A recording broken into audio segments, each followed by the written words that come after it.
Alrighty, folks, I think this video is going to shock you because we're going to talk about doomers and grifters and who is worse. But in order to do this conversation, I think we have to have an honest definition of what a doomer and a grifter is, because I think it's going to shock you. And I'll just tease you with this.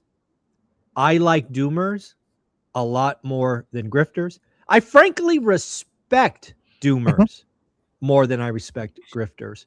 But folks, let's define this first, and we'll have each of us give our version of a definition. And Matt, this is a topic you are passionate about. So why don't you take the first shot at defining doomer and then define grifter? Well, so the doomers are the ones that have been out for 5, 6, 7 years, and all they've done is say it's down, down, down. The only direction's down. It's horrible. It's down. This is the worst thing. It's down. And the only message that they have is that the economy is going to blow up, that they don't really actually understand what happened during the Great Depression. They don't understand what happened during 2008. You and I lived it. They have no clue what they're talking about. Down 50% in a year. Dude, the worst year ever was 8.9% in a single year. Yeah. And that was, what was the catalyst of that? It was cheap money, but it was cheap money with liar loans where people were getting access to funds that they shouldn't have been getting access to. Horrible debt structure. Right. Horrible debt structure. But more importantly, it was all based on a lie. Yep. This is not based on a lie. This is based on actual money being printed, but people still having to qualify. I didn't see anybody getting mortgages in scores of the 400s. I didn't see janitors able to say that they were making $500,000 a year, and so they got given a house. I don't see dogs and pets getting loans. Yeah. Correct. I also don't see loans where the introductory rate was 2% for 2 years, pick your payment. And then at the end of the 2 years, all of that money got stacked back on top. Like, these loan products no longer exist. Yep. So all of that's what's happened in the great financial crisis. So when I look at a doomer, they're usually fairly uneducated at anything past the last few years. And they only talk about these crazy, wacky numbers where people are just making stuff up. They're not definable numbers, because none of them have ever said 8.9% in a year before. They're all calling for 20, 30, 50% a year, but they never talk about the catalyst. The catalyst is going to be, this time it's still going to be jobs. That's the doomer. The guy who is the grifter is one that watches and sees, literally, this is their process. What are the hot trending videos on Insta and YouTube today? And I'm just going to pile onto that. I'm going to use all the same data points. I'm not adding any value. I don't even understand what these things mean, because they don't understand what these things mean. And then they're just piling on to that. And then the algorithm selects them. Like, guys, all of us could be wealthy Instagrammers and YouTubers. Instead, we choose to run our businesses and teach people how to also run theirs so they can become profitable themselves. We are taking the least profitable route because we're taking the high road. I just described what the strategy is. We know how to do it. We just choose not to do it. We choose to use our powers for good and not evil. So that is what a grifter is. A grifter is one that basically is just following trends and sidling up to that, jumping onto that, and trying to go viral with the same white noise. Dion, again, take that shot. What's your definition of a doomer versus grifter? Well, I'm hoping, because it's always a gamble when you're traveling, if your Wi-Fi is going to be good enough or not. And Thailand is hit or miss. But I want to say it's like two sides of the same coin, but the grifters are way worse than the doomers, right? The doomers, a couple of things. One, they might actually be afraid, right? They might actually be afraid of investing, and they're coming up with the reasons and excuses that other people will use as reasons and excuses not to take action. So not to take action has an opportunity cost, whereas the grifter pretends to have the answer. And so I've talked several times about the two things that tell me when to buy, right? Am I ready? Meaning, I know my market, I know my asset class, I have the money for the down payment, reserves, closing costs, and there's nothing major going on in my life like a birth, death, divorce, or anything like that. And then the second thing is, I found a great deal. So none of that says wait for the market conditions or hurry before market conditions get bad. Whereas the doomer is costing you time and opportunity cost. The grifter is encouraging bad action. And I think that's much more dangerous. So it's a side of YouTube that sucks. Yeah, when I think about doomers and grifters, kind of to add to this conversation, I mean this. I actually respect doomers. And I don't know that I would have said that a year ago, but after talking with Graham and kind of playing the game for 6 weeks, it does work. I mean, I had an extra 120,000 or 115,000 views, made a lot more money, but I didn't like the universe I was creating. And I figured that out in 6 weeks. Yeah. If you're a doomer and you've been doing it for a year to 5 years, I respect the hustle. I really do. I mean, don't hate the player, hate the game. I think doomers are, they've chosen what is a life I wouldn't want. I wouldn't want to live in the parking lot with a bunch of drunk assholes who are also broke. I couldn't imagine living in that universe. And that's the universe that they choose to swim in every day. And I will say it. I respect it. I respect that. Now, for a grifter, I have zero respect for. And I think you should go to jail. I think grifters are out for evil intentions. Like you've all said, they kind of take little bits and pieces from other people and kind of make it the white noise. I think you said, Matt. But they always have this ulterior motive. And they also always come in with the, I am, high on the hog. I know better than thee. Follow me. I'll take you there. And there's always just this ick factor. One of the things about doomers is I don't get that ick factor. They're just trying to scare you, and they'll be back tomorrow to scare you. They're not trying to scare you and then convert something to money, right? They're simply playing the clicks game, right? Their vision of paying rent is AdSense. A grifter is using social media for the next thing. And if you don't know anything about social media, AdSense should be like 10% of your income. It should be all the other things come in. And that's where grifters get really icky, is they just build these piles and piles of other income sources. And it's pretty bad. And Matt, we'll go back to you because this is again a topic you're passionate about. Yeah. Where, like today, like when you look at your feed or what's around you, maybe the last month or so, do you think there are more doomers or more grifters? I'm curious. More grifters. Really? Oh my God. Yep. More grifters for sure. Yeah. Because now the doomers are just getting louder, they will talk about, here's an example, right? Some like complete. Here's one house and look at this one. Look at this house. The guy's going to lose his shirt because he bought 9 months ago or 18 months ago and he has to sell now.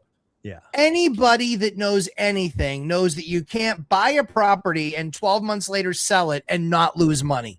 Like that's how unless you're doing a bunch of value add work. But if you just bought a make ready house and it was just a retail house, if you sell in 12 months, you're going to lose money. That's something we tell everybody all the time because that is not something in your favor. But the grifters, I think, are far worse because they're leading people down a path because they were trusted advisors. What's really funny is a lot of them are loser real estate agents. A lot of the loser real estate agents have to make up for the money that they're not making selling houses. So a lot of them are just out of work real estate agents. 70% of real estate agents did 0 to 1 transactions last year. 70%, one or less. That's crazy. Now, how many did 6 or less? Oh, 90% probably. Yeah. 85. Oh, that's close. 85. So I got news for you. Like I've always said, 85% of real estate agents are completely useless and know nothing of what they speak.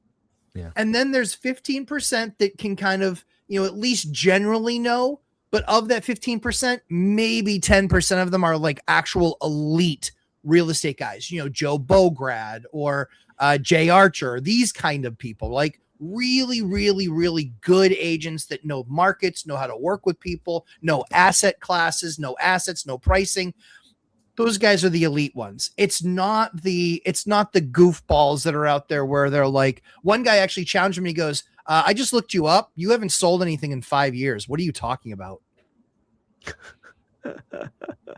Like that's a grifter. Like people really need in the new year, what they need to focus on most is identifying the people that have done what they want to do and are doing the things that they want to be doing and learn from those people. Do not learn from somebody that did 10 years ago, because I got bad news. 10 years ago does you less than zero good. It does you no good. In fact, most of the contractors you talked to 10 years ago are probably retired. Yeah.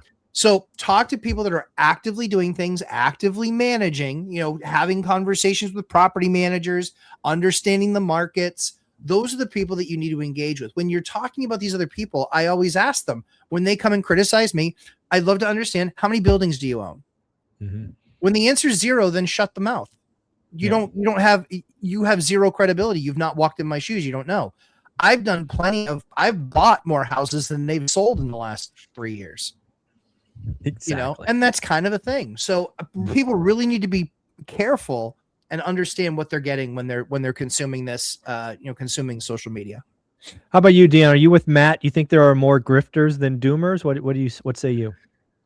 I think that comes down to the algorithm and what you've clicked on in the last few weeks. I think there's so many of both that you can feel overwhelmed. And the problem for me is the doomers tell you nothing works. Right. And I want to call them groomers, but the grifters tell you only their way works. Yeah, that's a nice catch. And if you sit back as the starting out person that's looking for information, they're both kind of right? The doomer, nothing works because they don't invest. So they don't have the working strategy. They're either the failed mortgage broker or they live in their mom's basement until YouTube pays them enough to move out by the fear that they're selling. Mm-hmm. But then you have the grifter that's going, let me use my Instagram lifestyle to show you my car and my house that I rented to look like I'm wealthy, and talk about the success I have from the one strategy that I have, because what they market is only insiders are going to survive the next coming apocalypse that's going to come. And I've got the insider information. And that's the real threat, is they both look right. The doomers, go ahead. No, I think you're onto something, because one of the things I'm trying to get out of this conversation is to help people understand, are they consuming doomers or are they on a grifter? And this just hit me when I was listening to you, Dion and Matt. What I would tell someone to do is pull up the social media page, YouTube page, Instagram page, and scroll back a year. Mm-hmm. Scroll back a year. Mm-hmm. This is how you're going to know if the person's a doomer or a grifter, in my opinion. I want you guys to say yes or no. A doomer will essentially have the same thumbnails a year ago and the same message. Yep. Crash, crash, crash, doom, doom, sure. Doom, fear, fear, fear. A grifter changes. They're like a chameleon. They go, they were the Amazon drop shippers. Then they were the wholesalers. And then they were the VA outsourcers. And then they were this. And then they were Airbnb arbitrage. And they're always looking for the next get-rich-quick nonsense that they could sell people. That's a grifter. I think grifters change and evolve like seasons. Like there's 4 a year or 2 a year. Where, again, a doomer I respect, right? At least they stay on message. Matt, what do you think of that kind of caveats? Yeah, I think that's right. I think, kind of what we were talking about as far as like doers versus talkers. Right. What I really loved was, in my feed, because I watched some Pace stuff, he came up in my feed. And so I think Pace did an interview with Pineda. Yep. Did an interview with Pineda. He has the interview, and basically he's like, okay, but we all know why people do Airbnbs. And Pineda goes, yeah, the tax loophole. And he goes, right, the tax loophole. But there's a far smarter, far better way of doing that. And it's X. It's basically like, mobile homes, trailer parks, those sorts of things, right? Yep. So get the same advantage, bigger number. Yep. Mm-hmm. Correct. But what you learn from that is that Pace is a doer, right?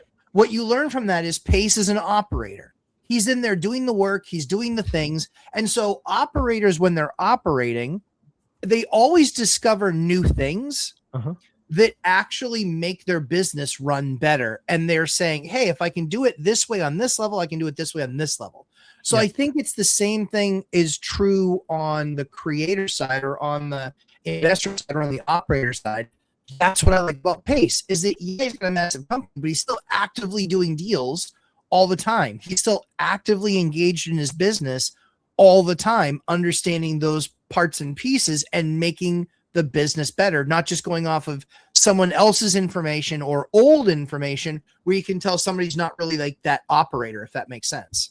Oh, So I think that your comparison to the grifter, I think, is really, really good. And just saying they're going to be different and kind of always changing and just jumping onto the next trend because they're looking up on, you know, some system. Hey, what's the hottest thing people are talking about right now today that's going to get me a bunch of clicks?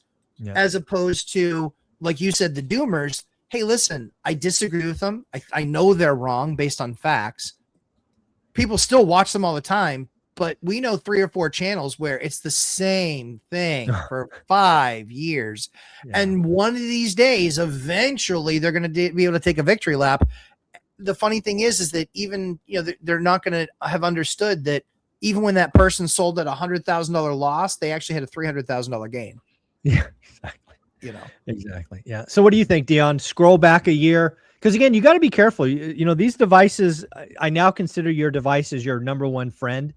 So if you're allowing your number one friend, like your circle of 5 people, to poison you every day, you got to figure out, are you listening to a doomer or a grifter, or, as Matt says, an operator?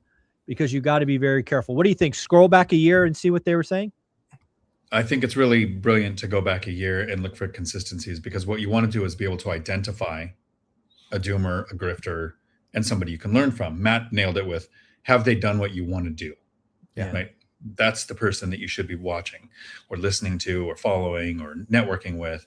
But the doomer, it's kind of easy for me to identify it, and you can go back and you can pick anybody, especially if they're currently on a whole bunch of channels with the same massive 38 or 50%, however you want to decide that, crash coming, right? But listen to the words. They will be, and this is what comes up a lot. And I could tell we resist using these words. And even when we do, we say, hang on, I don't want to say that. But the doomer, it's always, never. They use like declaratives, like it's inevitable. There's no way out, like the defining statements. And so if you go back long enough and you hear like it's coming right around the corner and there's nothing that's going to stop it, but you hear it over and over and over and over every few months as a new thing. Yeah, that's going to. You know what? It's funny you bring this up because I interviewed one of these people a year ago, and I've already scheduled that video to repost January 1st. It's called Replay the 2025 Bloodbath, just so people can hear what was said a year ago. To your exact point, they say the same declarative shit that never happened. So that should prove to you they're wrong. So it's funny you guys bring that up. I have that exact video replaying on January 1st.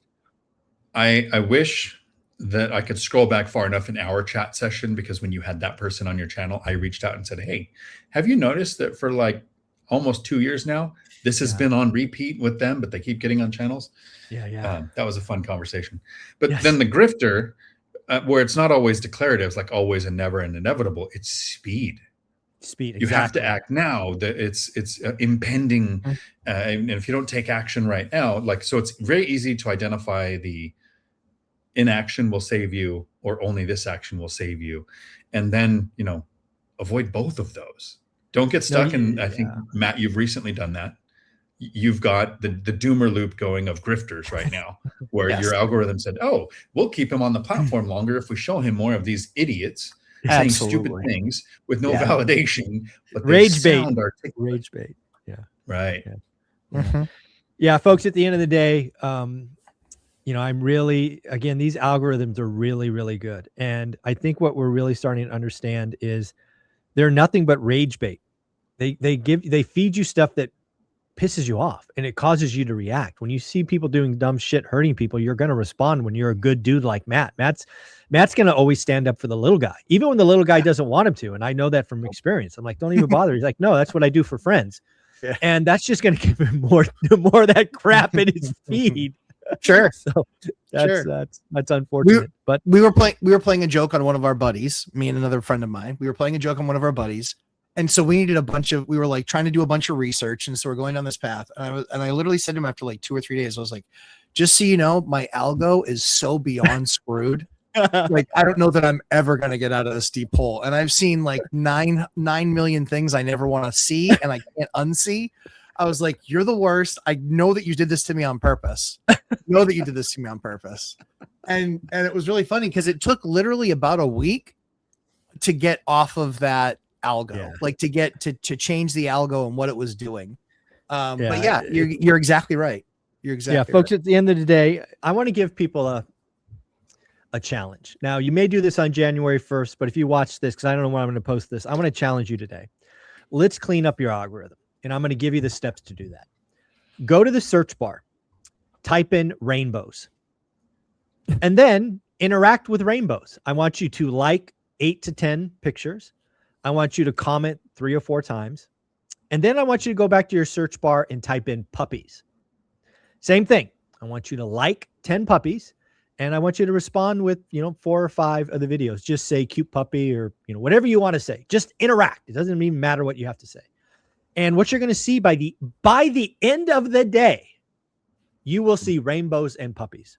It will be that fast. And I know this because I did it on purpose. I tested this. In the morning on one of my long walks, I did exactly what I said, except I did puppies first and rainbows second. And by the end of the day, I was seeing puppies and rainbows. It's that fast. Mm-hmm. So again, it's time to reset your algorithm, folks. Dump poison. At the end of the day, all 3 of us agree that doomers and grifters suck. If you identify them, you must expunge them from your life. Matt, where can people find you? Lumberjack Landlord, Thursday nights at 9 p.m. Not on Christmas. I'm probably going to do something Friday morning is my guess. It's that's where you find us. And guys, can you believe it? 2025 almost in the books. Yeah. And Dion, you're coming from Thailand, so you're about 31 minutes from Christmas, my guy. I am. And I'm going to try to go live during Matt's times because it won't be Christmas for me. For anybody on Christmas who wants to hang out and do a live stream. Awesome. I'll try to remind myself to do that. I want to wrap this up by turning a statement into a question for anybody that made it this far into the video. We've said this statement many times. If you want to help yourself, tell people what they want to hear. And if you want to help people, tell them the truth. So that's the statement. The question is, when you're taking in content, ask yourself, is this information helping me or helping the content creator? And then that will help you choose what you continue to watch. And with that, we will say Merry Christmas and Happy New Year.